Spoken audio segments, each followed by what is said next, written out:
Ladies and gentlemen, boys and girls, gather around and listen, as well as watch.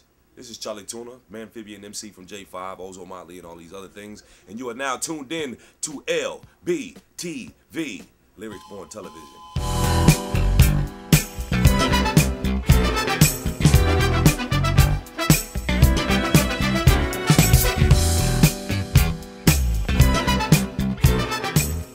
What's up, L-BEEZIES? We're here at the studio of Lyrics Born, and you had a lot of guests on as you were. Yeah. You want to talk about some of them? Oh man, a lot of musicians, a lot of really good musicians like Catawano and Headnotic from Crown City Rockers, and a guy named Steve Wireman. He's kind of a guitar legend in the Bay Area. He plays for Mary J. Blige and The Verve and producer No ID. Producers like Jake One, produced on a G Coupe. Myself, I did most of the stuff on the record, and guests like Sam Sparrow and Francis and the Lights, and you know, the Teak, Trackademics. There's a lot of people. A lot of people that I've worked with in the past, but a lot of really new, quote unquote, out of genre people that I worked with on this album too, which was nice. It was a lot of fun. Let's go ahead and go forward. Tell me, how does the process work then? So if you have musicians, right, you bring them in, you schedule them for a session. Yeah. Do you rehearse with them also? Sometimes, but generally not. You know, I mean, because we do everything digitally here, a lot of times I can just get a few takes and then we can just isolate what I like. See, I do try to keep it still in the hip-hop vein, which is very, you know, quantized and looped and all that kind of stuff. So usually I just take the best of what everybody does and just kind of, you know, put together a collage. So it's like in the old days when I used to sample a lot. I still do that, but now I do it with live musicians as opposed to records. How do you remember all your songs? You have a lot of lyrics. Yeah, I don't.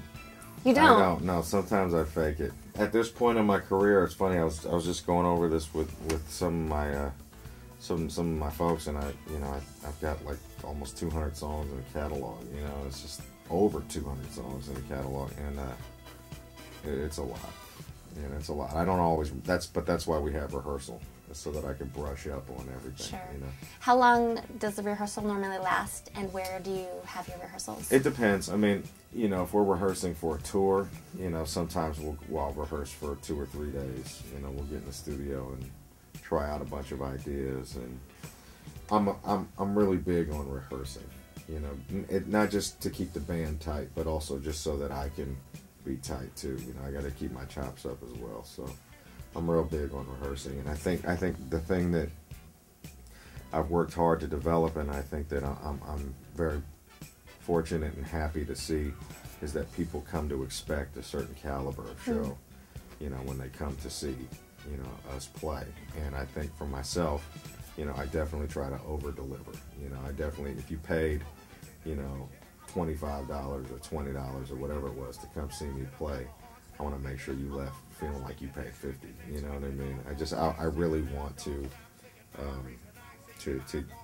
have it be a very memorable experience.